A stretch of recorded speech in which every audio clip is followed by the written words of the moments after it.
Hi, I'm Jeremy Crosby. And I'm Nick Boucher. We're the hosts for the program that's all about your city, Talking Fitchburg. Every day, we pull together the news, events, and information you need to stay on top of what's happening in the city of Fitchburg. Find Talking Fitchburg on cable TV, Roku, Amazon Fire, Apple TV, and our live stream on the web. Plus, you can view all our headlines and stories on Facebook, YouTube, and our video on demand service. This is your city. Keep up with Talking Fitchburg and the issues that affect you and your neighbors.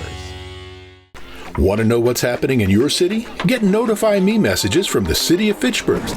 Visit fitchburgwi.gov on your computer or mobile device and select the big Notify Me button on the left. Enter your email and/or phone number, whichever is best for you to get notifications. Scroll down the list and select all the topics you're interested in to receive email or text messages about. You'll be notified every time one of your topics is updated. Sign up for Notify Me, one more way to keep up with your Fitchburg government.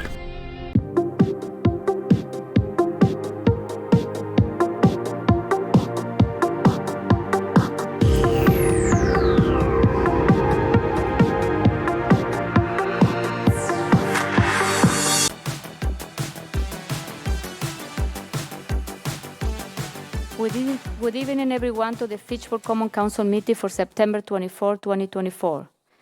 So the first thing is to call to the order to the meeting at 7:30 p.m. Please stand up for the Pledge of Allegiance. To the flag of the United States of America, and to the republic for which it stands, one nation, under God, indivisible, with liberty and justice for all. Thank you. Next, roll call, please. Thank you, Mayor. Alder Allen. Present. Mayor Radafrada. Here. Alder Dantzler Jr. Here. Alder Gerhardt. Here. Alder Herbst. Here. Alder Jetzer. Here. Alder Maldonado. Here. Alder Vafadari is absent with excuse. Alder Wheeler. Here. We do have a quorum, Mayor. Thank you very much. So next, we move to public appearances for non-agenda items. And we have a couple of things tonight. We have a couple of recognition, and then we have 3 mayor's proclamation. But first, we have Jason Strauss for non-agenda item that he wishes to speak on the teen center. You have 3 minutes. Okay. So thank you. Wave me off one of my times. Yeah, you can. I won't go that long. Okay. Okay. Thank you, Jason. I just want to thank all of you for, serving our city and all the committees that you serve on, and I very, very much appreciate it. I just wanted to share some thoughts as you go through the planning process for the teen center. One of the concerns I have is I feel like, from what I've seen and read, it's like, let's build it first and then worry about the programming and who's actually going to show up later. I think you really do want to spend some time thinking about how many kids will this actually serve. I've been a teacher for 27 years. I love high school students. It's been my mission in life. I just want to make sure that they're served properly and it's actually effective. When I look at the Oregon and the Stoughton youth centers, they're open from 3 to 6, Monday through Friday. So the building's sitting empty most of the day. And, in Verona, we get out at 3:50. By the time you get on a bus or a car and get over there, the soonest a kid could be over there is like 4:30. So I'd hate to see a building sitting empty most of the day. So my suggestion is you might want to think about making a community center where seniors could go during the day. Teens could still go there in the evening, but at least the building wouldn't be sitting empty. You could also have some cross-collaboration between then teens and seniors in that area. I highly suggest if you build it, put it right next to that new elementary school, because some of those seniors might want to become tutors in the school, and schools are great anchors. In addition, I guarantee that Verona is going to build a wonderful gym. No offense, but I think way better than what the city of Fitchburg could build. And so you could have kids going into that gym after school hours, because it's expensive to build a very nice gym. And it'd be very hard to compete against some of the athletic programs of MSCR, YMCA, Boys and Girls Club. we've got some great resources there. We want to make sure that we're not overlapping programs and taking one from the other. And so I really encourage you to put the programming first, and I think you'll get a much better sell to the community. And I do think you owe it to the community to say, okay, how many kids is this actually going to serve? Because if it's just serving like 10 or 20 kids, that's not worth it. We want to make this a really good program. I drove by the Oregon Youth Center last night. My kids go there. There are 2 kids in there. You want to make sure that it's going to be accessible and used. And I don't know that the information has really been gathered yet. There's been talk about like computer labs. Every student in Verona's got a Chromebook. Oregon, Madison West, they get Chromebooks. They're updated every 2-3 years. We don't have any computer labs in our school because they've gone obsolete. So you want to make sure that you're having the correct technology. I think. Yeah, your 3 minutes are up. Thank you. No, but thank you, Jason. Have a good night. We are going to have the presentation of the feasibility phase 2 in November, okay? So you're invited to come for that presentation. Okay, so next we are moving to recognizing Seminole Tap and Green Dane Pub and Brewing Company with a bicycle-friendly business award. So Steve, we are coming and do this now. So we have Steve Arnold, Adam Rogers from the Green Dane, and Alexis Springer from the Seminole Tap. Okay. Mike.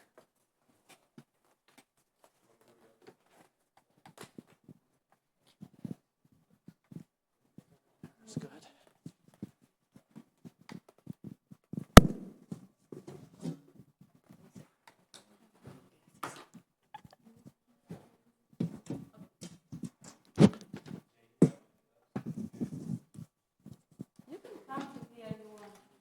Yeah.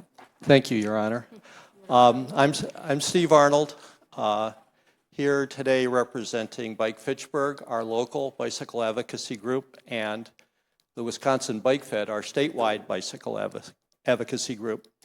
The national advocacy group, the League of American Bicyclists, which we generally call the Bike League, has a program called Bicycle Friendly America. They are the ones that give the bicycle-friendly community and bicycle-friendly business and university awards, and they rate the states and the District of Columbia. So Fitchburg is a silver bicycle-friendly community, and we have been trying since 2015 to become gold, and we're doing a number of things like bring the B-cycles here and count traffic and other initiatives. And one of them is recruiting bicycle-friendly businesses, businesses that want to attract customers and engender their loyalty by being welcoming to those who arrive on bicycles. And so we've been very successful at that. And we now have 20 bicycle-friendly communities, bicycle-friendly businesses in Fitchburg. That's more than Madison, Milwaukee, and Minneapolis. It's the most in Wisconsin and 10th most in the country. So our newest that we're celebrating tonight are the Seminole Tap and the Great Dane Pub and Brewing Company. They have each joined the Bicycle Benefits Program to give discounts or other incentives to people who arrive by bike. They have bike parking. They're in good positions in our bicycle network for people to visit by bike. And so those are among the factors that caused the Bike League to grant them the Bronze Awards. So it's with great pleasure that we give you these plaques, and congratulations to the Great Dane Pub and to Seminole Tap.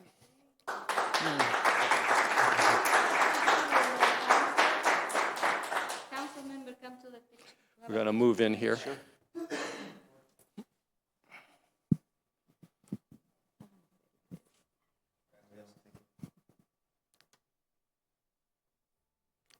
There's going to be several of these.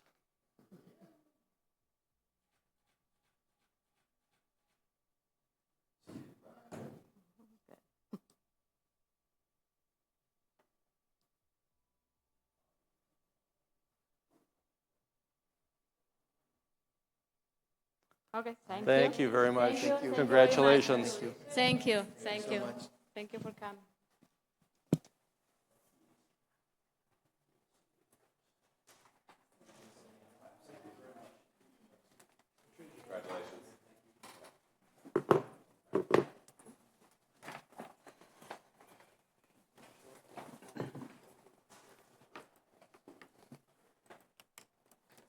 Do you want to come first now? Chief, do you want to come? Okay. So now we have a introduction to a couple of promotion in the fire department. The first is to promotion on Jason Ludwig to lieutenant, and Jake Lynch to from pay on call, I think, part-time to full-time firefighter. So, okay. Yep. So as we've been doing our promotions here over the summer, it all started off with our promotion to battalion chief, which created a vacancy in our lieutenant's position. With that, we did a promotional process, and with the approval of the PFC, Jason Ladwig was promoted to lieutenant. So I'd like to introduce you to Jason. Jason, prior to that, was a full-time firefighter, so I'll have him just give a little brief history on him. Thanks, Chief. So I've been here since 1993. This promotion is actually a little extra special with Chief Croson in charge. Him and I came up through the department together, so he's been here 32 years. I've been here 31 years. So with him promoting me, that was that much extra special. But so I was an intern from 1993 to 1995, stayed on as a paid-on-call member, was actually a paid-on-call lieutenant for a very short period of time. And then September of 1998 is when I started full-time here, and been here ever since now with this promotion. So truly special to be here, to have this honor. Again, thank you to Chief Croson, my wife and daughter who are in the back. Thank you very much for your love and support. And my son, Alex, is in Texas. He's working tonight, so we were going to FaceTime him, but he's not available. So thank you very much.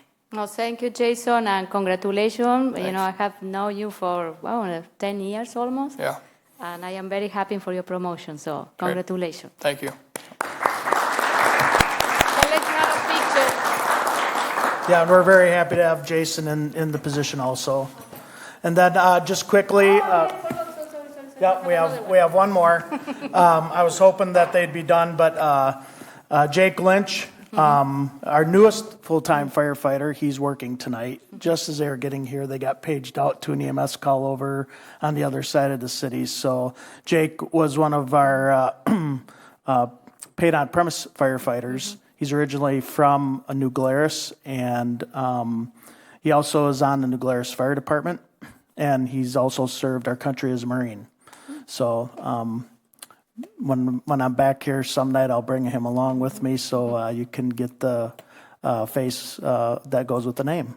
Oh, and Chief, can you also announce what is the annual event that you have, guys? With Fire Prevention Week, we always have our annual open house.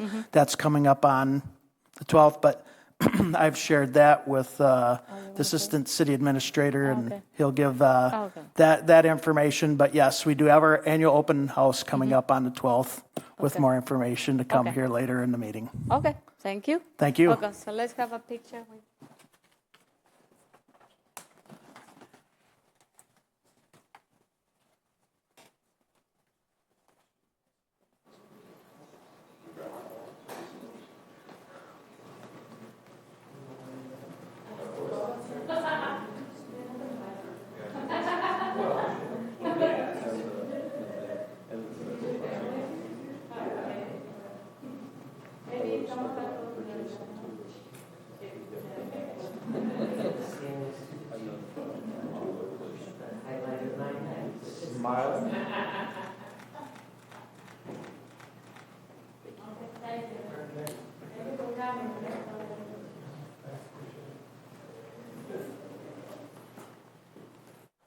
Thank you to the family too.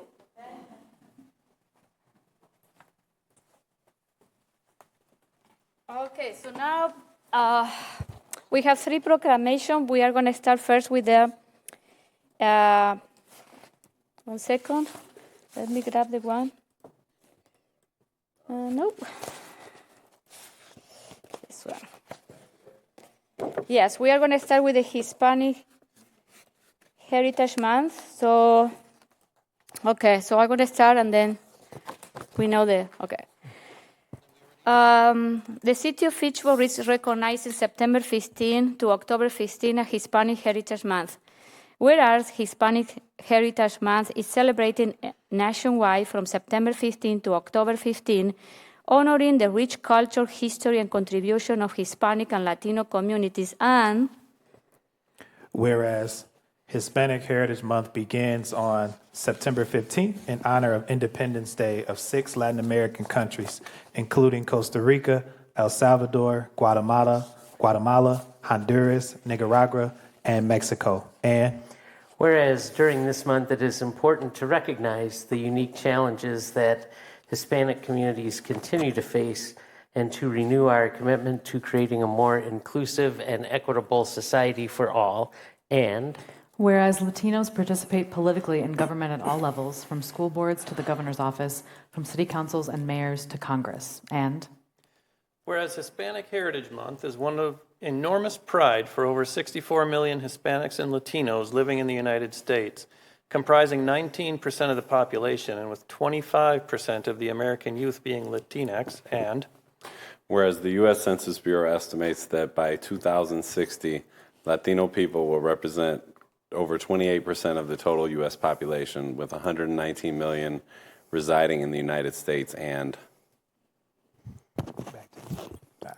whereas Latinos are the fastest growing constituency in Wisconsin, with more than 466,000 Latinos calling Wisconsin their state and home, representing 8% of Wisconsin's population. And whereas Fitchburg is fortunate to have a dynamic Hispanic Latino community, 16% of its population, that plays a vital role in our city's economy and society. Therefore, the city recognizes and celebrates the many contributions made by the Hispanic community to improving the quality and life in our city.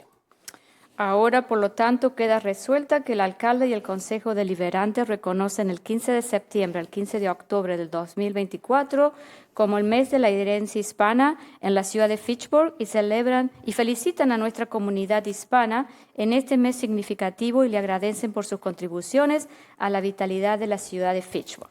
Proclaim this 24th day of September of 2024.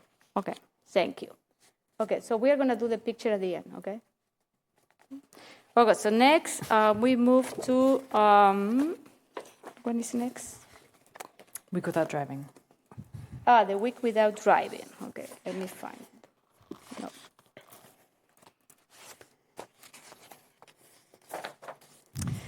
Okay, proclaiming September 30 to October 6, 2024 as a week without driving.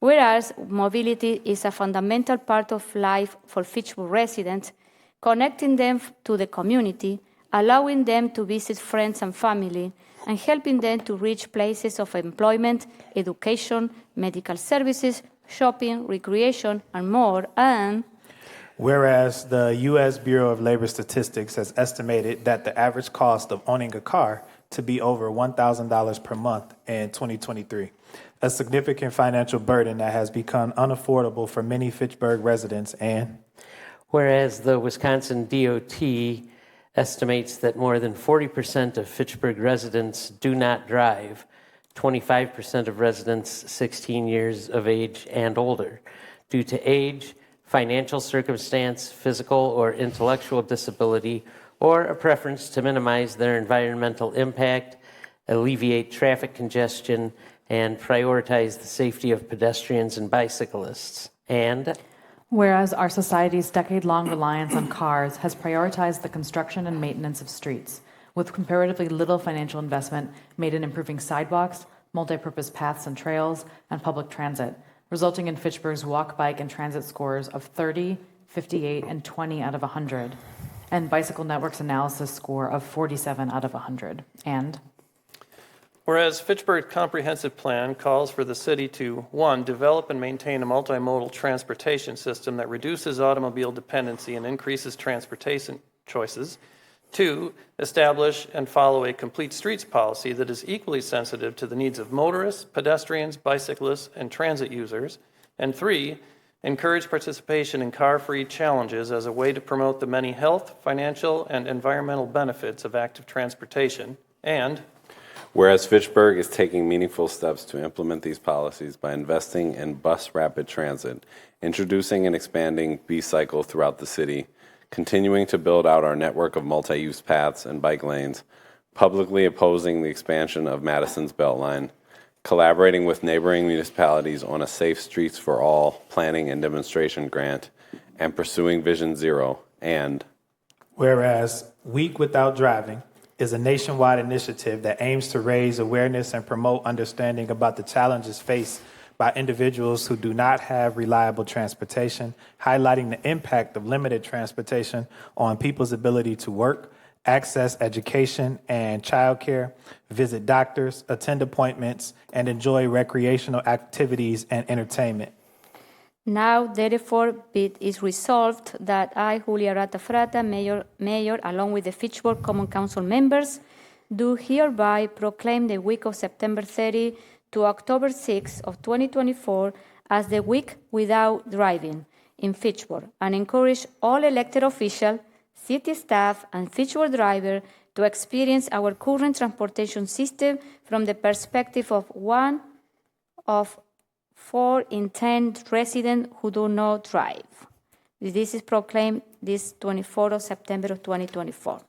Okay. Mayor, Yeah. can I give Alder Jetzer the opportunity to speak about why he drafted this? Yeah, this is something that I only was aware of earlier this year, and I immediately thought it was an excellent idea for us to pursue. As I was running for city council, my platform is Healthy Citizens, Healthy City, Healthy Planet, and it all comes down to building walkable, compact, mixed-use neighborhoods. It's healthier for people. They don't need a car. They can walk wherever they go, so they get more exercise while spending less money. There's far less infrastructure that the city would need to maintain on a per capita basis, which means it's better for our city's finances. And obviously, without all that impervious surface and cars driving everywhere, that's better for our environment. And I'm glad that the mayor and council is on board with this, and I'm also very glad that other municipalities are also doing this. So this very night, the city of Madison is voting on a resolution for a week without driving. Resolutions and/or proclamations have already passed in Verona and Sun Prairie and Middleton, the Greater Madison MPO, and the Dane County Board of Supervisors. Okay. Thank you, Bill, for bringing this forward. And also, are you expecting an elected official that week? We shouldn't be driving? I encourage everyone to go to weekwithoutdriving.org. City staff, too. Yes, I emailed the mayor and council and various city staff to sign up for this, and try and go a full week without driving. And if you find that it's impossible, that's to be expected. Okay. But there is also, I sent you a link to a little form you can fill out, sponsored by the Greater Madison MPO, to kind of highlight, I went from point A to point B via this mode of travel, and I normally go by that mode of travel, and these were my challenges, these are some highlights, that sort of thing. Okay. Great. Thank you, Bill. Okay, so next we move to the last one, is proclaiming October 2nd, 2024 as an Energy Efficiency Day. Whereas by Resolution R-26-19, the Fitchburg Common Council approved a plan to address global climate change, identifying energy efficiency as a chief priority for Fitchburg, and whereas energy efficiency, defined as using less energy to perform the same task, is the cheapest, quickest, and cleanest way to meet Fitchburg's energy needs, avoid dangerous pollution, and reduce utility bills for residents and businesses in our community, and whereas the energy efficiency industry supports over 2.1 million jobs in the United States, more than twice the jobs in fossil fuel industries, and whereas implementing energy efficiency and other clean energy policies and programs can help boost economic opportunities and job creation and reduce the burden of disproportionately high energy bills on lower income residents, making energy efficiency a driver of increased equity, and whereas the International Energy Agency has estimated that energy efficiency alone could help us meet half of the emissions reduction targets set by the Paris Climate Accords, and whereas Wisconsin's Focus on Energy Incentive Program for energy efficiency and renewable energy has returned over $5 in benefits to Wisconsin residents for every $1 invested in the program since 2001, delivering over $1 billion in net benefits to the state over the past decade, and whereas a nationwide network of energy efficiency groups and partners has designated the first Wednesday in October as National Annual Energy Efficiency Day, and whereas together we can continue to contribute to our sustainability efforts by learning more about energy efficiency and practicing smarter energy use in our daily lives. now therefore be it proclaimed that I, Mayor Julia Arata Frata, along with members of the Fitchburg Common Council, do hereby recognize October 2nd, 2024 as an Energy Efficiency Day in the city of Fitchburg, urging all Fitchburg residents to join us on pursuing energy efficiency as a means of achieving our clean energy goals and moving towards a more sustainable future. This is proclaimed this 24th day of September of 2024. Okay, Phil, I don't know, because you introduced that, would you like to say some words about this resolution, this proclamation? Sure. Because this one was your idea. My phone here to keep myself from ad-libbing for too long. This is a proclamation that Fitchburg has recognized in the past. I felt it prudent to bring this back up again, given that we are pushing forward on a sustainability plan, and there are numerous renewable energy and specifically energy efficiency goals in that sustainability plan as presented to Council at the Committee of the Whole meeting last month. So as noted in the proclamation, Council did pass a resolution in 2019 setting numerous energy and greenhouse gas reduction priorities for the city of Fitchburg. The renewable energy targets in that resolution receive the most attention, but equally important is the first operative clause in that resolution, which states, given the city's first choice for meeting energy needs is energy efficiency measures that reduce both operating costs and carbon footprint, the city will prioritize energy efficiency and conservation as a means of rapidly reducing the need for centralized fossil energy generation. If you use less energy, there's less you are looking to replace with renewables. There's a phrase that's been popularized in the energy efficiency community: the cheapest kilowatt hour is the one you never have to use. So that really is the goal of energy efficiency measures. It's something that we have prioritized with numerous city initiatives, from a retro-commissioning study, the final recommended measure of which we completed a couple years ago, with some new insulation and dividing measures in the FACTv rooms. We've pursued some really aggressive LED lighting upgrades for our buildings, as well as the street lights that the city owns and operates. There are many other energy efficiency priorities. We have a EV and hybrid vehicle fund that Council has been supporting for the last few years. Hybrid vehicles, that's another excellent energy efficiency example. You are able to accomplish the exact same tasks by using less energy to do it. So a lot of things that we've already been doing as a city. There are more that we will continue to do in support of the clean energy resolution. in support of the sustainability plan, both as a city and then within my role and working with numerous partners to try and provide education and other opportunities for the community to be engaged in this as well. So thank you. Okay, so we're going to take a picture now. We're going to hold the proclamation. Don't sit down. No. Oh, what is yours?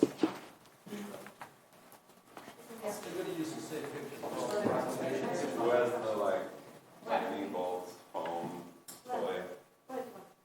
We need a big toy lightning bolt. Show that we're energy.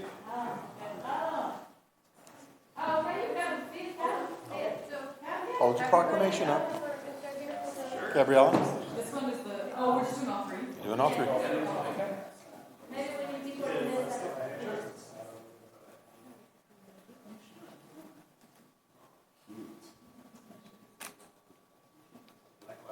Okay, I see all of the smiles. I see all of the proclamations.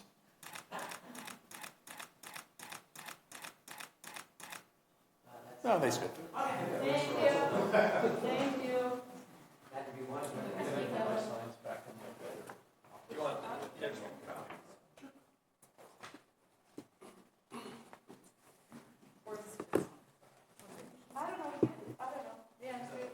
Oh, man.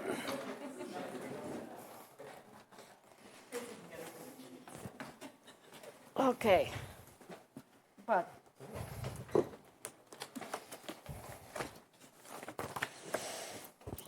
Okay, thank you. So now we move to item number 5, consent agenda. I'll move the consent agenda.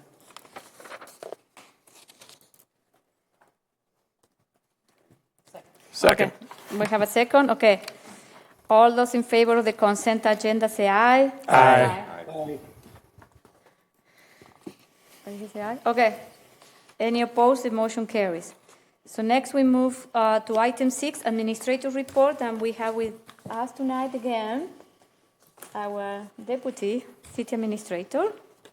Well, good evening. I've got a few announcements tonight. As Chief Grossen alluded to, the fire department is holding an open house on Saturday, October 12th. This will occur between 10 a.m. and 2 p.m. at Fire Station number 2, which is the fire station located on Marketplace Drive. So if you're free that Saturday, I would encourage you to attend that. One thing that our communications team has been working on are these really nice looking postcards here that I have some tonight that I'm willing to pass around and give out if you'd like one. One of the postcards talks about how the city communicates, lists the social media accounts that we have, Notify Me, and the website. Also has a QR code on the back as well. And the second one is pretty much the same version of the first, except the front side of it here is in English and the back side is in Spanish. And once again, it has that QR code as well. So if you'd like any copies of these, I'm happy to hand these out, pass around tonight. You're free to give them out to whatever events, whatever people that you see. Mm-hmm. And if you need more of them, just let us know. Lastly, we do have some referendum informational sessions that are coming up. The next one is September 30th, which is next Monday night. That's at 6 p.m. at City on a Hill Church. And then we have another virtual session on October 9th, and that's going to be a noon virtual session that, once again, anyone from the public is, we're happy to have them attend, and that will be held on Zoom. Those are my updates tonight. I'd be happy to answer any questions from the council. Gabriel. I'm curious, I'm surprised that we haven't seen a mailer about the referendum yet, especially since we've already had 2 of the info sessions go by. Can you talk about what's happening with Mueller? So we've had some delays from the printer. So there have been some delays with that. So the first mailer has been printed. Part of those have gone out. Some of those have gone out. The rest will be going out tomorrow and will be delivered by Friday or Saturday. But there were some delays with the printer. We still have, obviously, 5 other sessions out there, but there was a delay from what we anticipated, what we were going to get. We are looking at other printers right now as well, too. So to clarify, it was with the printer basically for the last few weeks. If they had done it on time, it would have been there before the first session, or were we behind from the outset? We're behind on the first session. The goal is to have the second one on there. The second one is on there. It was we missed that date. Okay, but theoretically, it will drop this By the end of this week? It's supposed to be here by Friday or Saturday, actually at mailboxes. Okay. That's what I've been told. Any other question? Bill. So how many people have attended the first and second meetings, and how, what sort of efforts have been made aside from, trying to get a mailer out to communicate with the residents? Yep. So last night, I believe we had 3 members of the public there. Then the first virtual session, I think we had about 10 to 15 people from the public attending that. We've done a pretty heavy push on our social media accounts. We've actually gotten some pretty good press coverage in the local media as well too. We do get weekly media updates from Miller explaining where this has kind of come up in the news media. We've gotten good coverage at those, whether it be the TV stations. Fitchburg Star has provided some good coverage for us as well too. So it's been in the print side, not on the print side, but on the Fitchburg Star website. But the TV stations have picked it up as well. So the in-person meeting only had 2 or 3, and the Zoom had 10 or 15. Correct. Is there any thought that trend is going to continue, or is that just coincidence? I don't know. Once the mailers are, we'll find out. I guess that's it's not a good answer, but that's kind of we'll find out how the next 2 go. I guess if the mailers make an impact on that. We are posting these online as well too, so there are YouTube accounts that anyone can pull these up and look at the presentations as well. But I don't know. I don't have a good answer in the sense of is that we have never done one of these before. I don't know if that's typical or not. I had 1 phone call on today. I know we have absentee ballots coming in as well too. We've had very few questions at the front counter, if any. I know besides the 1 phone call I got today, that's the first call I've gotten on it. So time will tell once those mailers hit the mailbox and the reaction we get. Can we have like a handout for people as they fill out their early voting? If anybody who comes for any reason to the reception desk should be able to pick up a little info flyer. So we have FAQs up there now as well. So FAQs are on the website. FAQs, we've got some flyers up at the front counter as well. Senior Center has those, so does the library. We're going to be having graphic kind of boards put up in the lobby here, hopefully tomorrow, if not by the end of the week. And those will be up in the lobby here at the Senior Center and the library as well too. But we'll have those FAQs out there for people to read. It's, I think, a five-page document that they can look at. Joe. Thank you for your explanation, Adam. And also, I'll just say City Administrator Brecklin did a really good job of presenting last night. I was at the session. I am concerned about the mailer delay, and just based off of experience with the police facility meetings we had in January and early February, the ones that happened prior to a mailer definitely had much lower attendance than the ones that occurred after a mailer. So if that's any indication, I would imagine that a mailer is going to boost the attendance of future sessions, and I really hope it does. I'm wondering also if, in addition to just having handouts available at the front desk, if Tracy, if you and your staff could actually, once somebody's doing it, say, here you go, did you know about referendum? If that's not being done, that might be just an extra boost for people to have it at the top of mind. Yeah, I think on the ballots itself, we have to be reminding people to remember to flip it over because it's on the back side. So we're reminding people of that as well. But I'm not sure where we put that at the front counter, but we'll make sure it's at a prominent location with the information. Okay, Jay? Yeah. The farther we go down this path, the more and more irritated I'm becoming with this consultant that we've hired who is supposed to be an expert in this. The first round of irritation happened with not even making a reasonable effort to try to reach out to our Spanish-speaking population. And it just seems like the number of mistakes. I don't know how.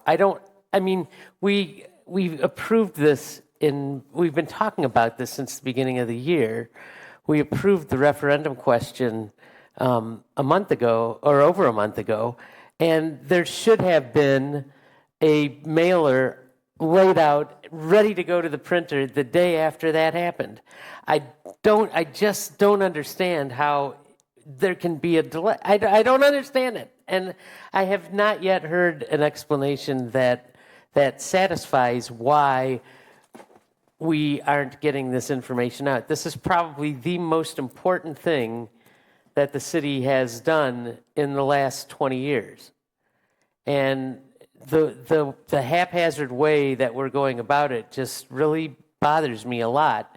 And, you know, I can't do anything about it now, but hopefully we'll get these cards out and people will attend the meetings and our outreach efforts will prove to be valuable. But the way this is rolled out is just, it's astounding to me. So, you know, I guess I didn't really want to do much other than complain because I don't have a solution. But this just shouldn't have gone the way it's gone. Gabriela? I have a couple of things. First, I think it could be useful to do a notify me for each of the sessions. I only saw one for the very first one. And I know it gets kind of repetitive, but also this is like an extraordinarily important thing, so I think it justifies potentially repeating the notice for each one that comes up. Second, are we running paid like social media ads? Because I haven't seen anything, and I usually do see that when it pops up. So is that part of the Mueller process? They'll start Monday. Monday? That's what I've been told. Can they start sooner? Can we email them and be like, start it now? Last I was told, the graphics weren't done for that yet. But this is what I don't understand. You know, I agree with your frustration of every one of you. Yeah, it's infuriating. And I am not going to say that. You know, they knew way back that the council will be approving this referendum at the end of August. You know, and practically the month of September, if this thing hit Friday or Saturday, is at the end of September. So we missed a month. So practically we need to do an aggressive campaign of outreach in our community during October. And 1 week of November, or well, not week, 5 days. So so that one is, this is what the word I'm going to use is, this is not acceptable. And I think they need to catch up with all the missing outreach from the month of September. I am very concerned too. You know, I hope to see more people on the. And this is what I'm going to recommend you guys attend your meeting in your district. If you have list, okay, please reach out to your list, to your neighbors, invite them to come to the meetings and ask questions. Because this is concerning. When you have the infographic, can you share with us so we can push in our list? I was just going to ask that just so that information is consistent and we're not adding our own language in there. If you could, when we have the graphic, could you, and then we can share it on our socials and lists like that too. So appreciate it. Thank you. Thank you. I know that you're the messenger, Adam. So. We know you're the messenger and not the result. One other thing, I actually was just looking at the City of Fitchburg referendum webpage today, and what I realized is that I see that a lot of the content that's really useful is on the left-hand bar, but there's no actual link on the main page to it. So if you're not looking at the left bar, you're not going to see the FAQ, you're not going to see the tax calculator. It's not a tile. So I feel like it should be. The left-hand bar should be like a repeat and not just the only place it exists, because I literally did not even see that this, maybe this is just a personal thing, but I'm sure there's another person that doesn't see it if I don't. So. We can do, we can do that. So that's pretty simple. And the reason the main part of it there is kind of, I don't want to say windy, but that's all translatable. So we tried to really put a lot of the content in there so it's easy to translate if somebody was trying to translate that into a non-English language. But we can put those links kind of load up the top of it and kind of redo that. That's not a problem. Great, thank you. Yep. Any other question? Bill? Yeah, so if somebody, if we hand these cards out and it takes the people to the city's communications page, there's several clicks involved before you can get to the referendum page, can we pin a direct link to the top of that communications page for the next month and a half? Yeah, we can do that. And are you planning to add those graphics in the website too, when you have the graphic from Mueller? I haven't gotten them yet, so once When I get them, possibly. Okay. Please. Okay. I hope we get a big discount from them. Okay. So I've been sarcastic. Okay. Anyone else anyone? No? Okay. So the mayor's report, I want to share a couple of things. As you know, the budget is out. So I want to thank everyone that participated in the budget. Head of department, Misty, our finance director, Adam and Chad. The budget that is coming in front of you is a very lean budget. We had to make some cut to balance the budget. The budget is coming with a 3.3 increase. We tried to level that compared to the inflation. We made a lot of cut. We didn't add any staff because we are, all the staff requirement or requisition are part of the referendum. So I couldn't, I didn't have any capacity for you guys to add project, so you will need to use your amendment power to do that. But remember, if you want to add something, you need to remove something because there is no capacity. So you have questions about the referendum, please let me know, reach out to me, read it. And also, October 1st and October 2nd, Finance Committee meeting will hold the budget presentation. So I would recommend you to attend those meetings or watch those meetings. So if you do that, you will save a lot of money reading the whole packet. And also, everyone received an invitation from the annual meeting for the fire department on October 1st. It's the same time that the first meeting of the finance committee meeting. I will recommend that if you can make it too. Other thing is last September 20, last Friday, I met with 6 other mayors to discuss practically what is going on with most of us regarding, budget, referendum. So we did a press release pushing for more share revenue coming to municipalities, and also from change the formula in the levy limit or eliminate the levy limit. We are going to continue working together as a team, collaborate, because the more we are, I think our voice is going to be stronger to work with the State Assembly and the Senate after the election to advocate for changes in this, because this is not a Fitchburg issue. Is most of the municipalities in the state of Wisconsin, we are going through this process. You know what I mean? So that I'm going to be advocating in the next couple of months very strong about this. What else? Also, I participated in the Greenfield Neighborhood Steering Committee meeting. Even though it was a steering committee meeting, we have a lot of people came that night. But I think we have a final concept. There was a compromise, and I think now it's going to go to engineer to do all the other rest of the design, call it? I don't know. And then the idea is to, this process has been behind for 4 months because we had to add a lot of meetings.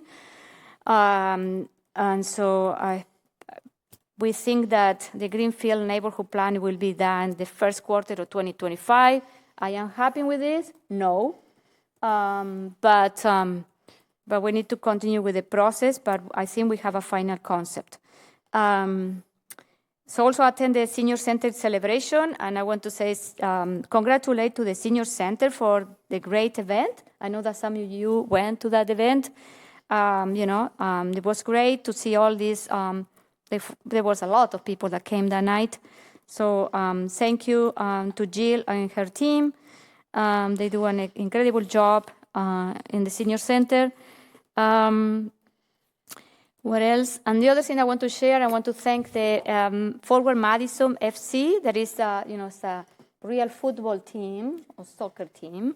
It's in Madison that I like soccer, so I go and to watch some of the game. They have they celebrate on Saturday.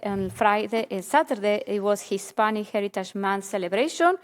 So and they recognize a couple of community leaders in Dane County, and it was a surprise. They recognized me for the community achievement recognition. So I say thank you to Forward Madison FC.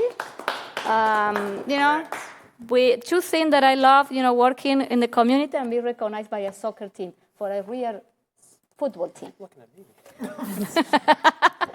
So I want to say thank you. And the other thing that I did this morning, we went with the city administrator to the ribbon cutting of the BRT. So it was great. A lot of people came, people from DC representing the Department of Transportation.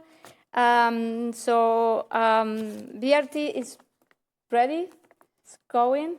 And then I brought a couple of these, brochures. They are on the display in the front desk. If you want to have those, they have the routes, And soon, I think the next process is we are going to continue working with them for our Route B that will come to Fitchburg in 2028. So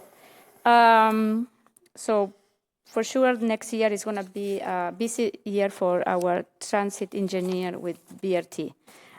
So that's it. Any questions, comments?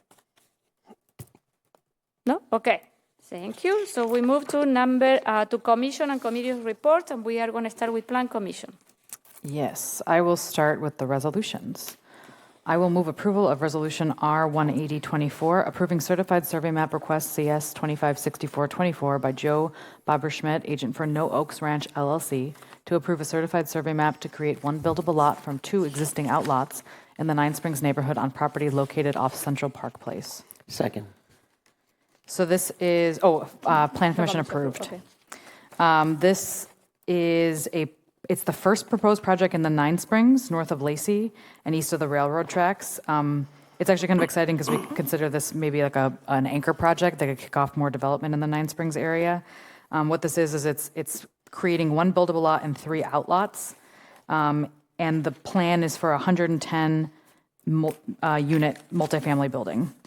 This is a smart code area, so after, assuming this passes, it moves to smart code in the administrative. So we won't see this again until we see a ribbon cutting. They are interested in moving fast, so they said that they could even begin some construction as soon as this fall, if possible. The next steps after this approval would be working with Public Works on subdivision improvement agreement, submitting for Article 5 under Smart Code, which is basically the ADR, Architectural Design Review for Smart Code, and then the issuance of building permits. There is no mixed use on this parcel. It's only housing. And again, as I said, 110 units. Okay, Jay. Yeah, since Deanna's here, is this... I was having a little trouble figuring out exactly where this fell in the Smart Code District. Is this a T5 property? You're muted. Apologize. It is a T5. Okay, great. Any other question, comment? Do you want to add anything, Diana? No, Alder Gabriella did excellent. Okay. Yes. Okay, Bill. Any commentary on why it's strictly housing rather than mixed use? Deanna, I'm actually not sure. I'm not sure that there's much like there's just not walkable. Like they just don't anticipate that there would be traffic to to sustain commercial. There are opportunities, I believe, for mixed use in this area, just not along on this particular parcel, but Deanna can elaborate. Yeah, certainly the zoning allows for mixed use. I think this project is going to be real similar to the Lafayette existing apartments on the west side of the railroad tracks. And I would expect that you'll see more commercial as we get closer to Lacey. Any other comment, question? No? Okay, all those in favor of resolution R-180-24 say aye. Aye. Aye. Aye. Any opposed? The motion carries. Thank you. Next one. Next, I move to postpone Resolution R-172-24 to October 8th. Second. All those in favor of postponing until October 8th say aye. Aye. Aye. Aye. Any opposed? The motion carries. Next one. I move to postpone Ordinance 2024-025 to October 8th. Second. All those in favor of postponing Ordinance 2024-0-25 to October 8th say aye. Aye. Aye. Aye. Any opposed? The motion carries. Next one. I'll move approval of Ordinance 2024-026, zoning ordinance amendment approving rezone request RZ 2567-24 by Deanna Porter, agent for Thermo-Electron Scientific Instruments LLC, to rezone property from IS Specialized Industrial to BG General Business to allow for a fitness and health center and child care facility located off Spoke Drive. Second. Plan Commission did approve this. Okay, what is this? And this is a rezone that is a step towards the YMCA facility that's coming to Spoke and McKee, that parcel that's right next to the bike bridge, bike path. They did show like a very early rendering of it. It's a 100,000 square foot facility. Staff is going to have to do some changes to the zoning code to accommodate a facility that big because the zoning doesn't really anticipate a building quite like that. So they are going to be bringing more in regards to that. Despite this not being a preliminary plat, they did decide to opt to do a tree survey on the request of staff and the tree advisory committee. They identified some desirable trees, and they do believe that they can save quite a few of them. So they will do their best to. They're going to put that plan into place. We added a condition to allow childcare on the facility. And so this would be considered a fitness and health center and childcare facility. And yeah, this is a step one, and we'll continue to see this move forward. Okay, any comments, question about this? No? This is going to be strictly a fitness facility. There's not going to, this won't be multi-story with housing on top? I don't believe there's any housing. No, yeah, I'm seeing no from Deanna. I think it's like a two-story. There is no housing. Yeah, no. Okay. Any other question, comments? Okay. All those in favor of Ordinance 2024-0-26 say aye. Aye. Aye. Aye. Any opposed? The motion carries. Thank you. And Mayor, I have a couple more updates, if that's Yes. okay. We did have a couple of conditional use permits. The prep kitchen, the now empty Little John's, what would have become Little John's on Anton Drive, that has now been, a conditional use was approved for Blue Plate Catering to take that on. So they are in the process of moving that forward. They're really excited about that location. They think it's great. And that's a local company that's been around for a long time. So nice to have them in Fitchburg. Second, we did do an architectural design review for Seminole Pool. They are planning a 2-phase renovation of the pool. The first phase is just going to be replacing and building a new pool house. Phase 2 is going to be changes to the parking lot and actually a rebuild of the pool. There's no specific timeline for that because there's going to be a lot of fundraising, but in the short term, we approve that ADR for the new pool house. And the new community development program coordinator, Jessica Wolf, started. And so she'll be managing the Healthy Neighborhoods programs and working on a new H&I neighborhood plan. That's all. Thanks. Okay, thank you. Okay, so next we move to Board of Public Works. I'll move approval of Madam resolution. Mayor, I asked Alder Jetser to introduce these resolutions. Okay, thank you. I'll move approval of resolution R-16424, approving change order number 2 for the 2024 street resurfacing project. Second. Did the Board of Public Works approve? Yes. Did the Finance Committee approve? Yes. Yes. Okay. What is this? Yes, portions of Fitzrona, Nesbitt, and Seminole were slated for chip sealing this year as part of the street maintenance program. However, those portions had a slurry seal that was applied years ago to them, and it had begun delaminating, and so adding a chip seal over the top was infeasible. The slurry seal has been milled off, and what we'd like to do is lay down a standard layer of asphalt. And there is contingency budget left over from the street resurfacing project, so we'd like to use those dollars to overlay some asphalt on these particular sections of road. Fully funded by underruns from the previous work on this street resurfacing project plus the contingency. And this work, if we approve this, would start October 7th and it would finish a week and a half or so later. So I want to understand one thing. So the $391,000 is because we had to redo this other layer of pavement. You know what I mean? Correct. That's the cost to lay down the asphalt. It's an additional cost. Correct. Okay. Dave. Tim is on, and Dave. Yeah. Who has a? Okay. First game. Madam Mayor, we're very disappointed this happened. If we look at it, it's costing every citizen in Fitchburg, $11. We're not pointing fingers at anyone. We didn't realize that that the delaminating would occur.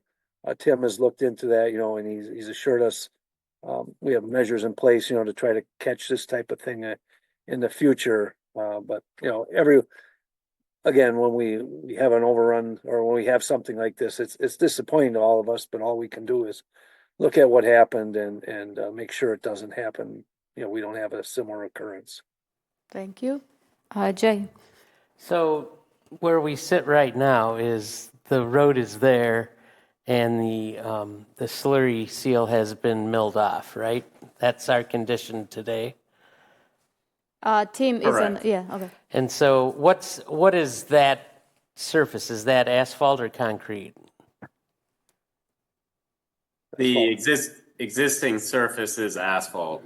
So it looks like what this is proposing to do is to take 1 3/4 inches off, to mill an additional 1 3/4 inches off, and then add a 5-inch layer of asphalt. Is that what I'm understanding? No, the milling already happened. Partial milling occurred about a 1/2 inch, so there would an additional milling of 1 1/4 inch would happen for total removal of 1 3/4 inch. So we would just be replacing the surface asphalt back on the roadway. So and the asphalt is going to be smooth like it was before, because people are complaining a lot about this, especially in Seminole area. So this is what I asked those questions, because I want to understand. The issue is so that the next layer of asphalt that we are going to add is going to make the road smooth, isn't it? Yes, it'll be a brand new smooth roadway. Okay. And how long it's gonna take to do that? It's like 1-2 weeks. Yeah, we anticipate the contractor starting Monday, October 7th, and then about a 1.5 to 2 weeks they anticipate to complete the work. Okay. Are they going to have the road completely closed for that, or will there still be ways to pass through? Just lane closures. They'll have flagmen out there delineating traffic, but no road closures, just lane closures for this work. Gotcha. Another question that I got is, so when we are done with that, are we marking, especially in Seminole, when you have the bike path crossing, we are going to do all the marking, isn't it? Yes, all 3 roadways will have pavement markings Okay. after the asphalt has been put down. Okay. One more thing to add is that there's another section of road that's in a similar condition right now. It's a portion of Osmondson Road. Oh, yeah. And that's going to remain in that condition until the spring. What? Tim? What? Really? Nicole's not going to be happy. We talked to Nicole about that, and the reason for that is we'll incorporate it into next year's project, and then that'll be one of the first roadways resurfaced in the spring. Will be Osmondson to get that wrapped up. Okay, Tim, I'm going to send all the phone call and email to you.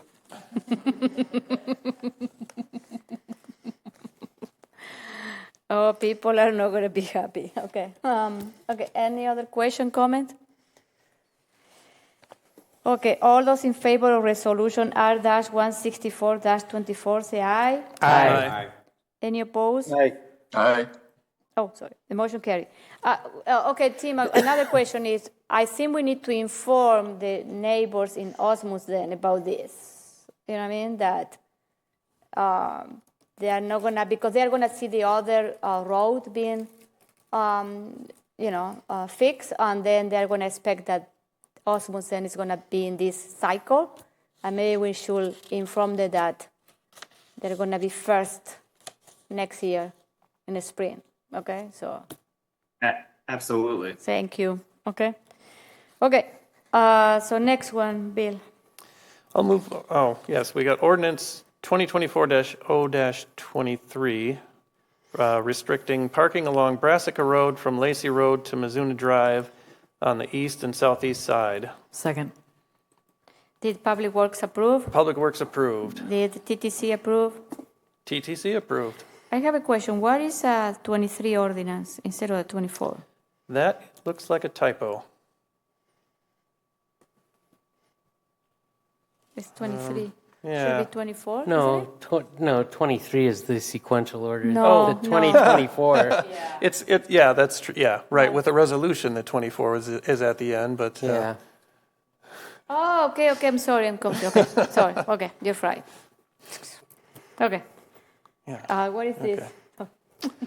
Yeah, the east and southeast side of Brassica Road had been signed no parking from 7:30 a.m. to 4 p.m. on school days because it's difficult to get buses through there if there's parking on both sides. However, sometimes people didn't get their cars out of there before 7:30 in the morning, and so it effectively was not functioning the way it was supposed to be, even if the cars were ticketed. It'd take, by the time a tow truck could come and take a car away, the damage will have already been done. So this is now going to be marked permanently no parking. And in fact, there's flags up and signs right now because we've got like a 90-day window for preliminarily marking this. And this will provide, I believe, 12-foot lanes for the buses to travel through, which is what they need. Okay. Any comments, question? Jay? Yeah, this parking has also created some visibility issues with students who are trying to walk across the street. And I've heard a number of complaints about it. So I presume this change was generated by the school district? Is that who contacted us about it? Yeah, it was a school and some parents. So, yeah. Tim? Yes. Okay. Dave? So I guess one of the questions that residents were asking me is why was the road built so wide to begin with? Because that was, their concern was that the road was just made too wide and the idea of having parking on over there must have been built into the plan. But because it's so wide, it looks like a place where you ought to be able to park.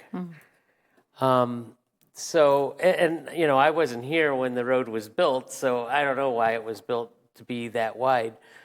What's typical for us in a residential neighborhood when it comes to road widths?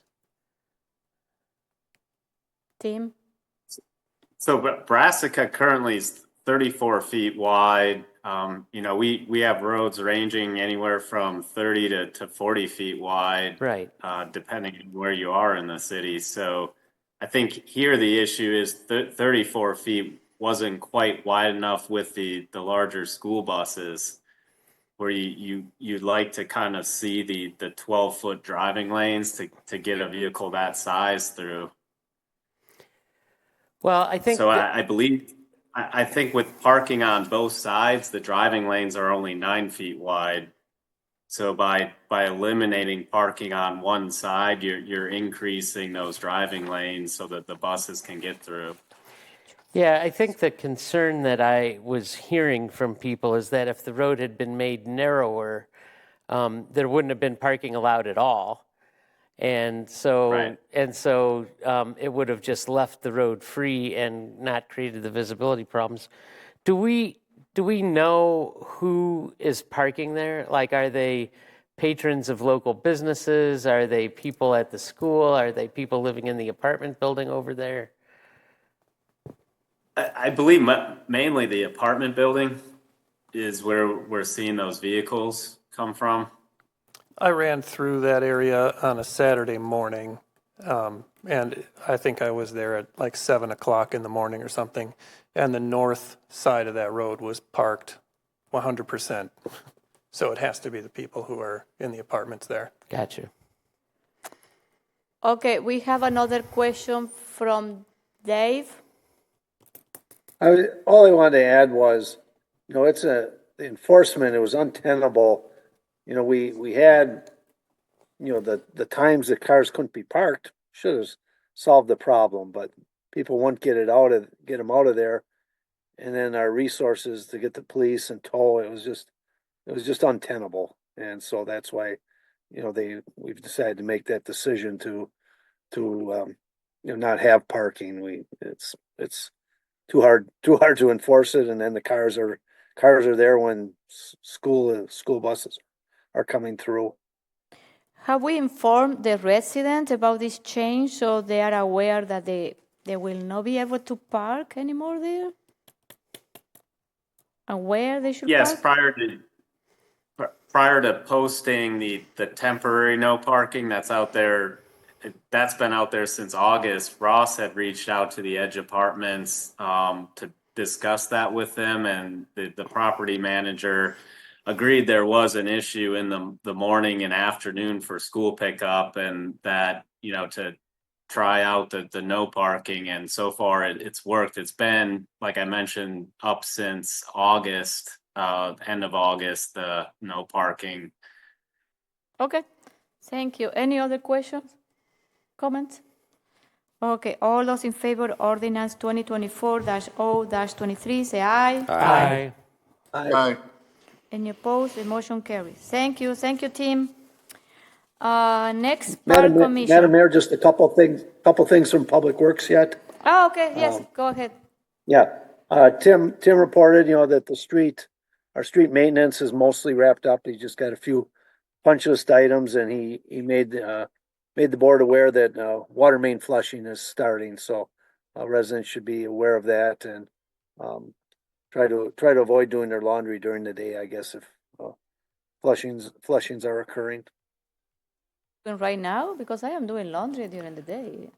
Through October 31st, I believe. Yeah, 8 a.m. to 4:30, you should avoid doing laundry. Oh, really? Monday through Friday. Are we sending Tim, some? do you want to explain why we have that length of time in here to get that done? Yeah, so the city's implementing a unidirectional flushing program. So we hired Strand Consulting. They're an engineering firm to kind of lay out a plan on how to flush our water mains so that we're more efficient with turning on and off the valves and the hydrants and using less water. So we basically work from the water tower, downstream to clear the lines, which is the most efficient way and water conservation wise too. Okay, interesting. Thank you. Okay. Anything else, Dave? Okay, so next No, we move no, to Madam Mayor. okay. Then we move to Park Commission. So our meeting for parks is next week, but last time we reviewed the Stoner Prairie bids, Stoner Prairie, and also the shelter at a couple of the shelters are at McKee Farms Park, the siding and Tower Hill. Those shelters are going out for bid shortly, and I wanted to report Scott was able to very shortly. We're getting the additional water fountain installed at Jamestown Eagle. They fixed the water fountain in Chicory Meadows, and then next we'll be working on the Belmar Park, getting a water fountain in that location. That's all I had from parks. Did you discuss the additional pickleball courts in Mago? Yes, I'm sorry, Madam Mayor. So they'll be bidding the pickleball courts, the additional ones, the end of this year for construction next. Okay. And what Scott has explained to us, and I think Tim would echo this, that we prepare things to bid, near the end of the, sometime in the fall or near the end of the year for construction. The following year, we're able to get better prices because the contractors haven't filled up those slots. They can reserve those spots, and we get better bidding by better prices by bidding the end of the year for construction the following year. So that's the schedule. In 2025, we'll have those additional pickleball courts constructed. Okay, thank you. Next, Library Board. I move approval of resolution R-160-24 requesting exemption from the county library tax. Second. Did the Library Board approve? Yes. Finance approved. Okay, thank you. What is this, Jim? Since our library meets certain minimum requirements, we can ask for an exemption of paying the county the library tax, which during our meeting, Wendy Rossum said that's $1 million that would go to the county, but we could take care of that ourselves since we are a self-supporting library. I think, Adam, did I miss anything? You had a better explanation during finance. Yeah, the reason for the exemption is there's a minimum funding requirement from the county, and so long as we meet the minimum funding, that the tax will not be imposed on property taxpayers in the city. So what this resolution is doing is saying, hey, we've met that minimum funding, so we're going to exempt everybody from the tax. Oh, so we need to pay taxes for that already. Okay. Okay, any other question, comments? All those in favor of resolution R-160-24, say aye. Aye. Aye. Any opposed? The motion carries. Anything else from the Library Board, Jim? Oh, that's it. Okay, thank you. So next we move to Commission on Aging. Yes, I just wanted to share a few things that the Senior Center was highlighted in the news around having the city helping with the growing and tackling food insecurity among seniors with some of the work that's been going on there as well. And then also we had a senior night out, which was very well attended and a fun event. If you were there, if not, definitely suggest you attend in the future. And then other than that, just still exploring some grant opportunities in terms of transportation specifically for like the senior center to like have more availability to get seniors to and from where they need to go. Thank you. Resource Conservation Commission. We have not met since our last council meeting. We meet next on October 14th. Do you have any number from the recycle event? No? I don't. Okay. Sorry. TTC? Yes, we met on September 12th and we discussed the no parking on Brassica, as well as Vision Zero template resolution from the National Vision Zero people. Ross is going to draft a Vision Zero resolution for the city, and he'll bring it back to our TTC group to discuss in November. Oh, the other thing that I want to ask for RCC, you need to discuss the dark sky ordinance too. Okay, you can Okay. bring for next time. Okay. SIDA. We are meeting on Thursday. Okay. Agriculture and Rural Affairs Committee, the meeting was canceled. Bicycle and Pedestrian Commission. We have a meeting on Tuesday. It's probably going to start a half hour early. We're going to dedicate most of our time to going through the bike and pedestrian plan to make recommendations for the consultant. And I'll let Alder Jetzer talk about a recap on Meet Me at the Border. Pick Me Up at the Border. I was going to do that for my Alder update, but here it makes sense as well. So on Friday, the annual Pick Me Up at the Border bike ride took place. We left from the Seminole Tap parking lot at 7 o'clock and headed south on the Badger State Trail. And people were free to go as far as they wanted. I think most people turned around at Belleville or so, but there were snacks placed at Belleville, Monticello, and then just south of the Wisconsin-Illinois border at the Jane Addams Trailhead. And Thad Schumacher, who sponsored the snacks, made it to the border and back, and he counted 14 people who actually made it all the way to the border. Wow. Did you go, Joe? I did. I went to the border. Oh, really? Yes. Wow, congratulations. So that was a little over 80 miles round trip from my house to the Seminole Tap and then to the border and back. And that may sound like a lot. However, when we hit Belleville, we noticed in that area there were an awful lot of people on the trail, and we thought that was kind of strange for at night. Turns out there was an ultra-marathon event taking place. So between the community center in Belleville and Dot's Tavern in Basco is 4.2 miles. And so this event started Friday morning at 7 a.m.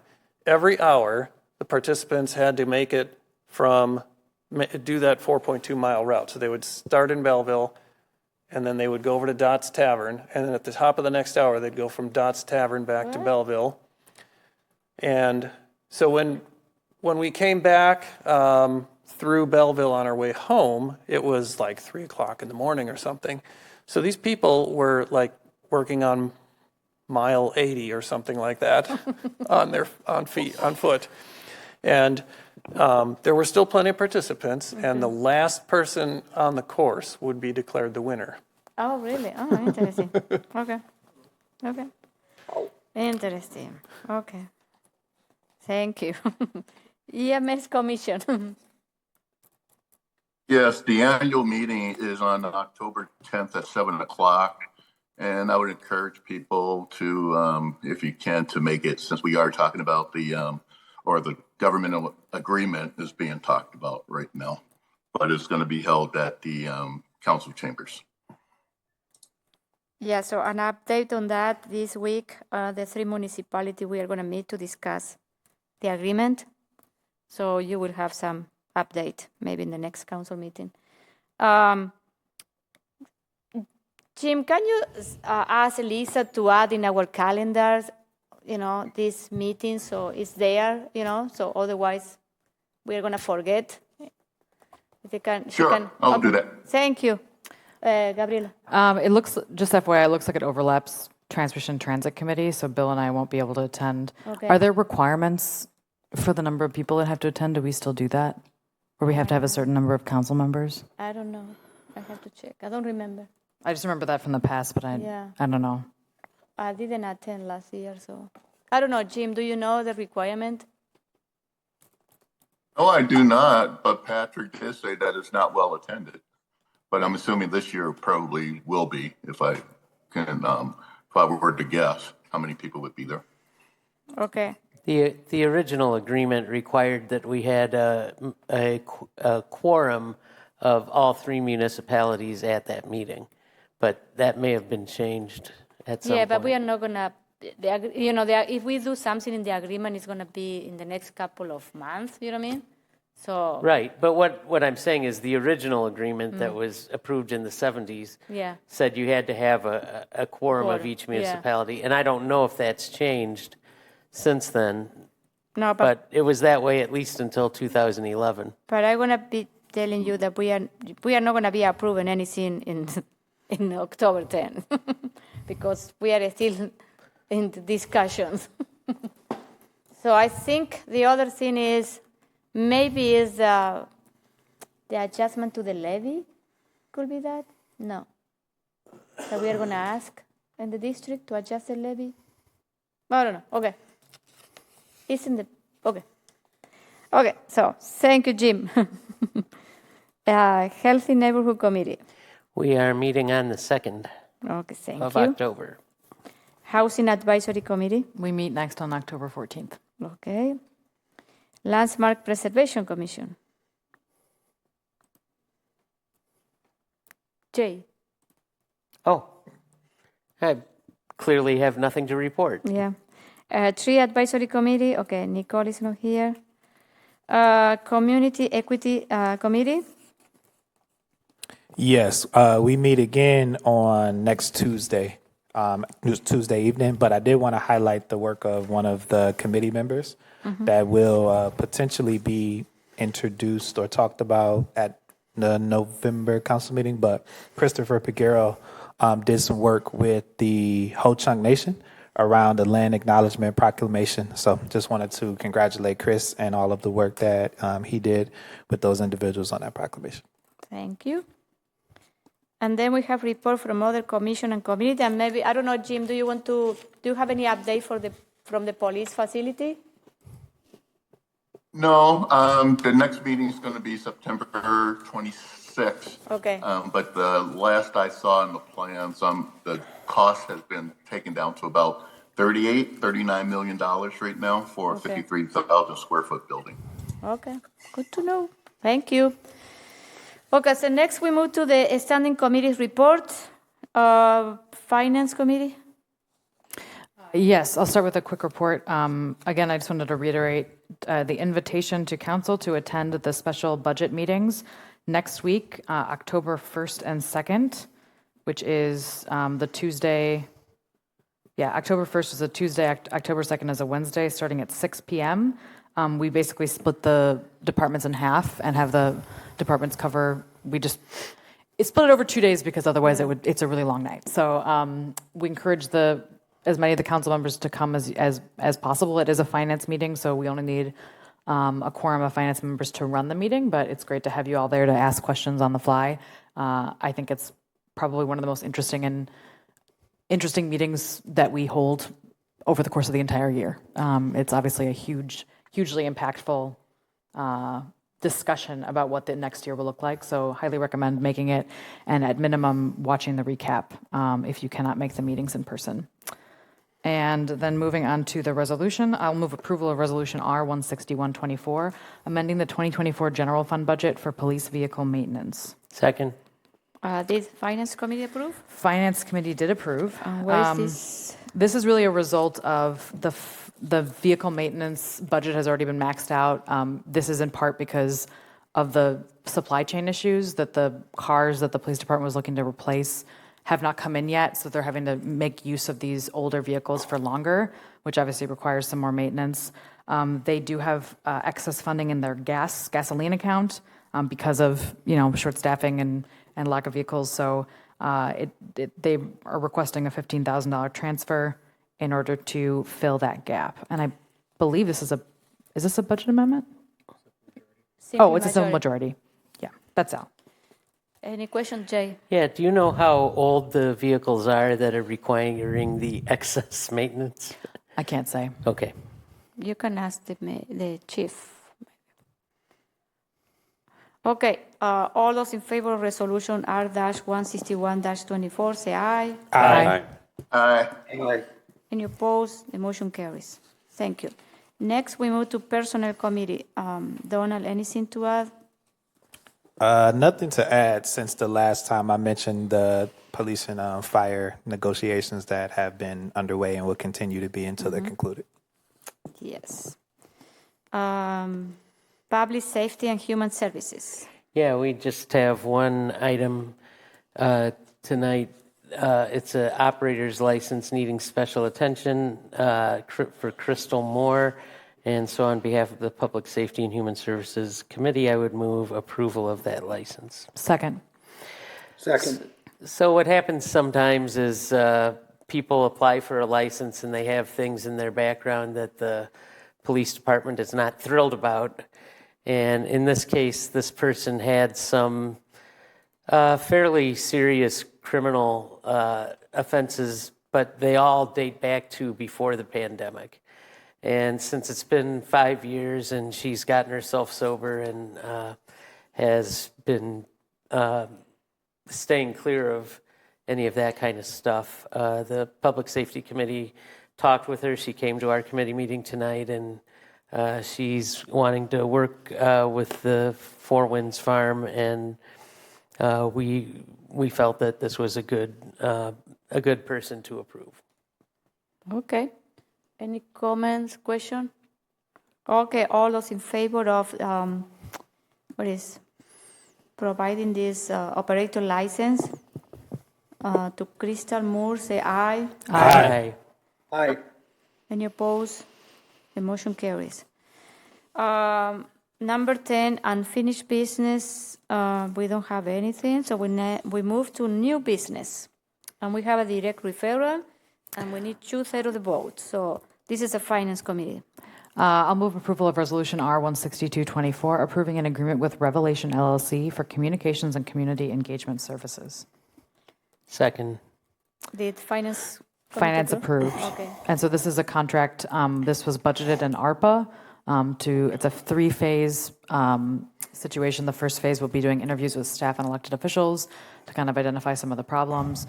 Phase 2 will be coming up with a plan for how to improve communications, and phase 3 will actually be kind of an ongoing helping with the communication. Helping with communications on an ad hoc basis as needed. Because the phase 3 is sort of time indeterminate, and the ARPA actually has spend down requirements, and we have to spend it by a certain date. The uncertainty there is a little risky, so Misty proposed to change the funding source for phase 3 to TID money, which has none of those requirements, which is why the budget amendment is necessary. Where we are changing funds. And the cost not to exceed $50,000. Adam, do you want to add anything? Only thing to note is part of this, they'll have one-on-one interviews with the council. So once we kind of get this process rolling, they'll be reaching out to each council member and the mayor, and also most department heads as well, to sit down and just talk about communications as a whole and just kind of what direction or what feelings they have about where we should be going here in the future. So like I said, once this gets started, at some point I'll let you know when they'll be reaching out to have those discussions. Jay. Yeah, I just want to gripe again about these direct referrals. Yeah, I did that. I really wish we could get things to go through the normal approval process, and I don't understand.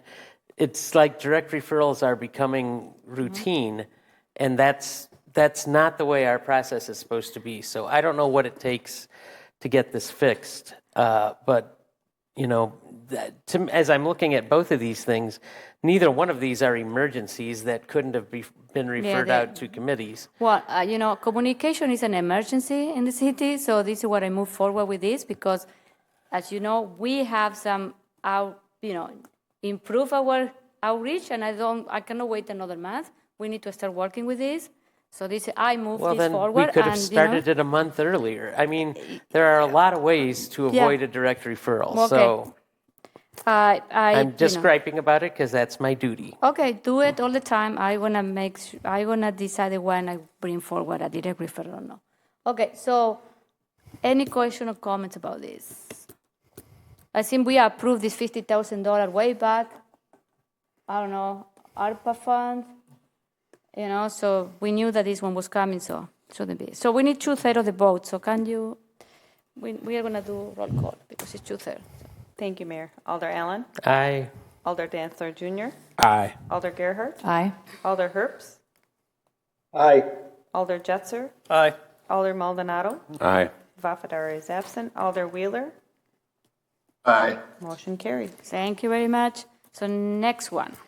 I will move approval of Resolution R-16724, preliminary resolution declaring intent to exercise special assessment police powers under Wisconsin State Section 660703 and Fitchburg Code of Ordinances Section 10215 for the cost of the sidewalk replacement in the city of Fitchburg. Second. Finance approved. Did the Board of Public Works approve? Yes. Okay. Oh, sorry. Say you. Okay. I don't know if someone else wants to do a summary. Can you tell what it is and why, Tim, this one is a direct referral? Can you explain that? Because I received an email with explanation and I don't remember. Do you want me to summarize it, or Bill, do you want to? Tim can do it. Oh, Tim. Yeah. Yeah, so this resolution informs that the city will assess for the 2024 sidewalk replacement project and that there will be an upcoming hearing.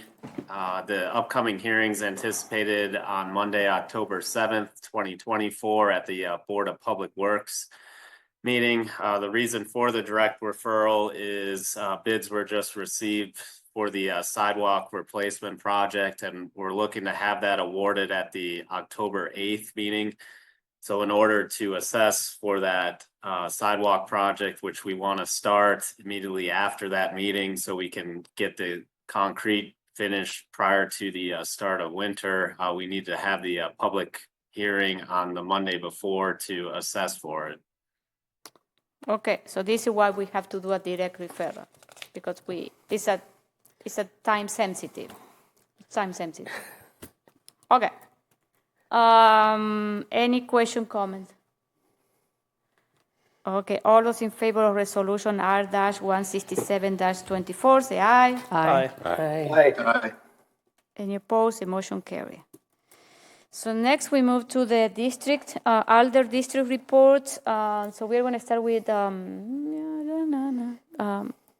number 1. Dave. Just a couple of things. As we move into fall, I always like to remind residents with the leaves. If you have a storm drain on the street by your house in an intersection, try to keep those clean and ask residents, as they're raking their leaves, keep them out of the street. We had our Allied Drive Duns Marsh Neighborhood Association meeting, and Madison College is offering classes on civic health literacy to English second language residents to help them navigate the medical system, and also, if they take this class, they're able to get some free bus passes. So this is kind of a nice thing. The Allied Food Drive or the food pantry, they've been getting funding from COVID money that is now going to be running out. So they'll be.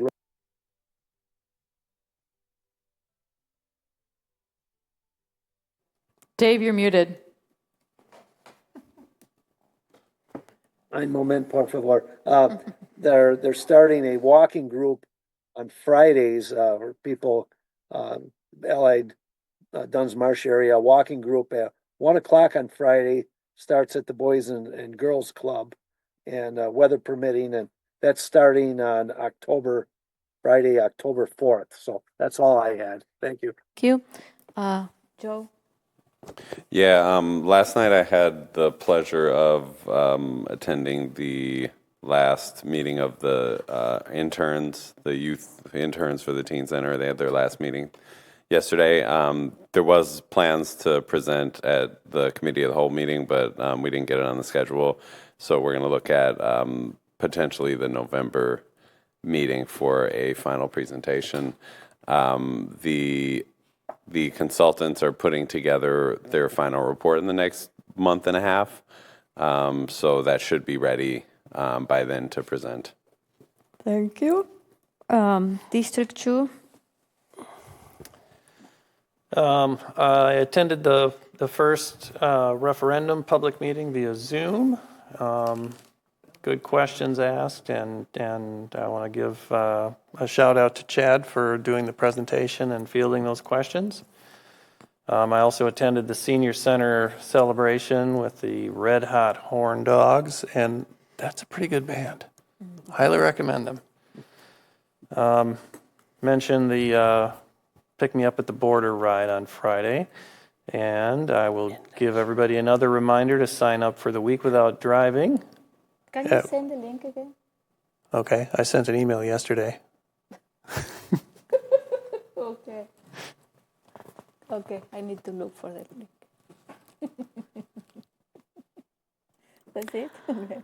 Since there's the next brush and yard waste collection is next week for the city of Fitchburg, I just thought I'd remind people that City Hall actually has yard waste poly bags available. Yes.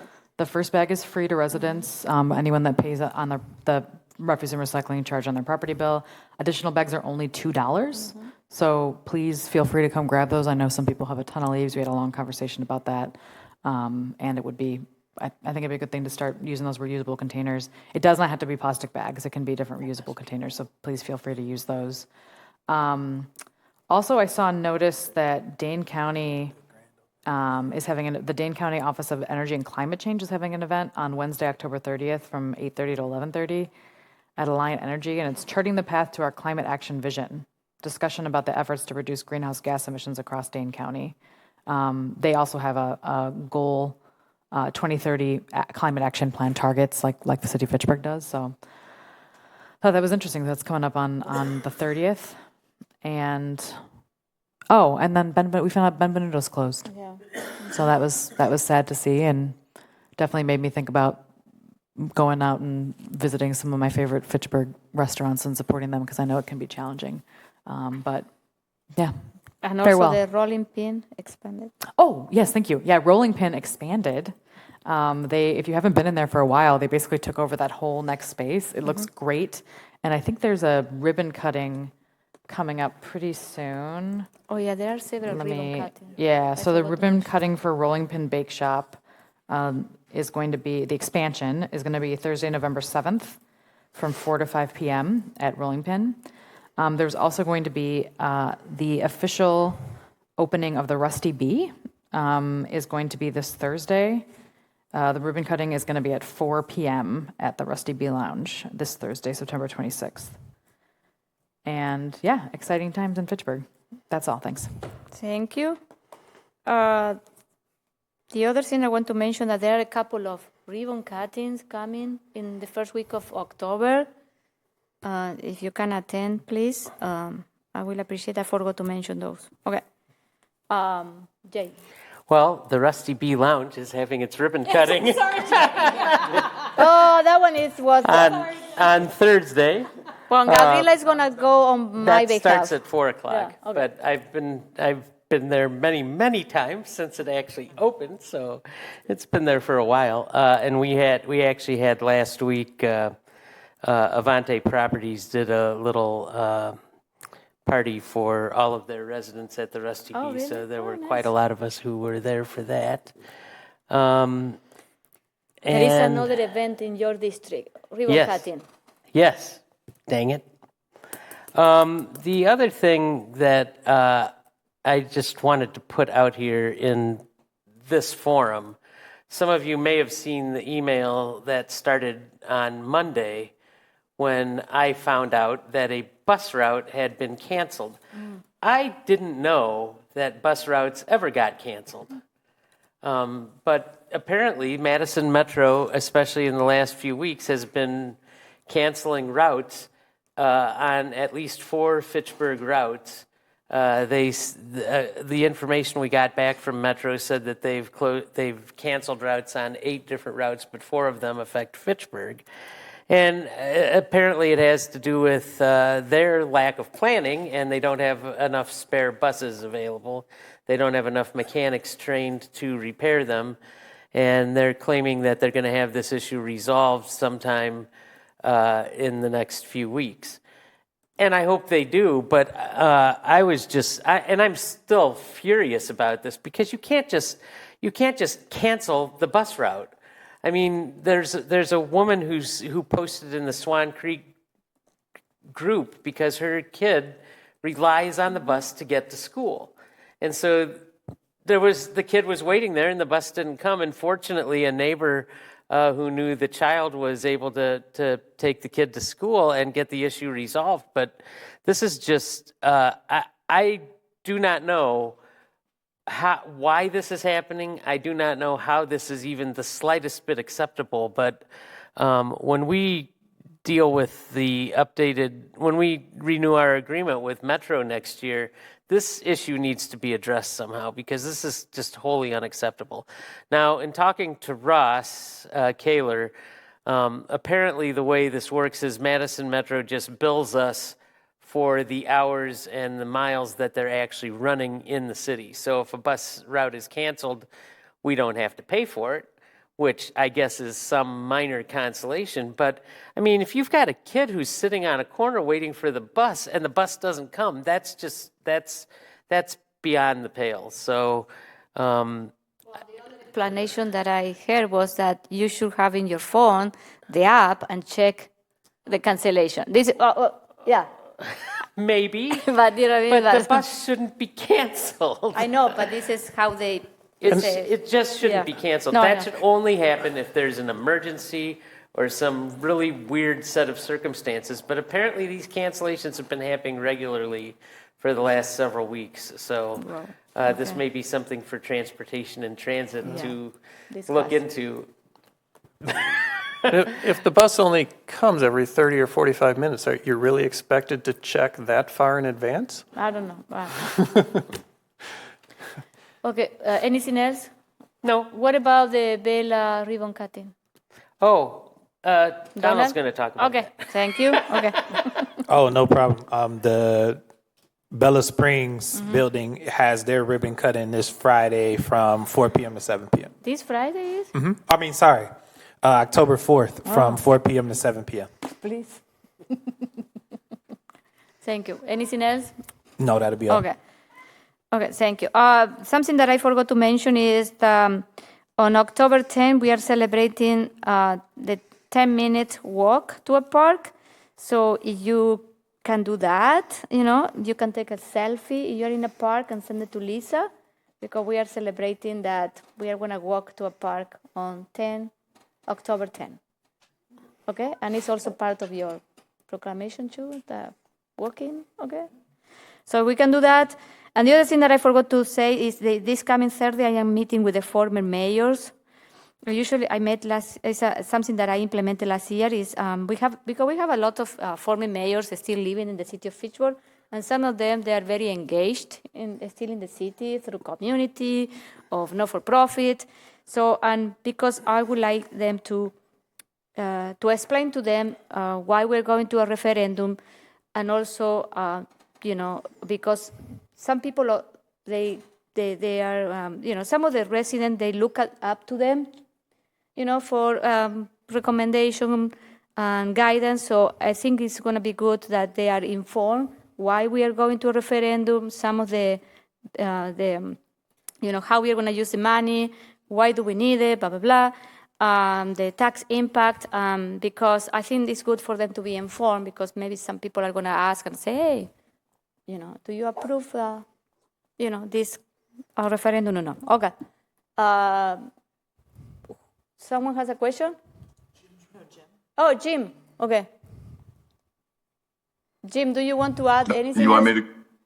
Oh, yeah, District 4. Oh, you want me to go for District 4? Okay, sorry. No worries. On September 30th, there's going to be a neighborhood meeting at Blackhawk Church starting at 6 o'clock to discuss the proposed development on Lacey and Seminole.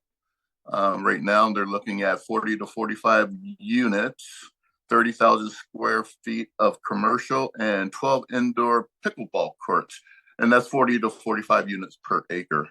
Then I'm going to put a plug in for Madison Metro. I had the opportunity to take it to the volleyball game, which was being held at the Kohl Center, and it was very convenient. I had parked my car across the street from the bus stop on Cahill, Maine, and it didn't take long at all to get to the Kohl Center. You could get dropped off a block away. And then on the way back from class yesterday, I took one of the articulating buses back to Cahill, Maine, and Caddis Bend. So that was a pleasant ride also. So even though it's going to have its growing pains, it looks like it could be very convenient, especially that 65 route, which goes from Lacey and Research all the way to UW Hospital. Good to know. Thank you. Okay. So next we move to announcements. So the next Common Council meeting is October 8th. And our next committee of the whole is tomorrow. Our next committee of the whole is tomorrow night, 7 p.m. We have been kind of starting a little bit late, and because we don't have a quorum, we can't always get started. So if we can make sure we start on time, helps us get out on time. Our agenda items are the police department. The police department's going to do a data presentation, and then also we're going to do a housing initiatives overview and discussion led by the economic development department. We don't have quorum for tomorrow? No, we do. I'm just saying the last few times we've had to start like 10 plus minutes late because people weren't on time. So asking people to show up on time tomorrow. Okay, thank you. Thank you. Okay, I need a motion to adjourn. So moved. Second. All those in favor to adjourn the meeting, say aye. Aye. Any opposed? Aye. Thank you. We are adjourned at 9:20. Thank you. Thank you, everyone.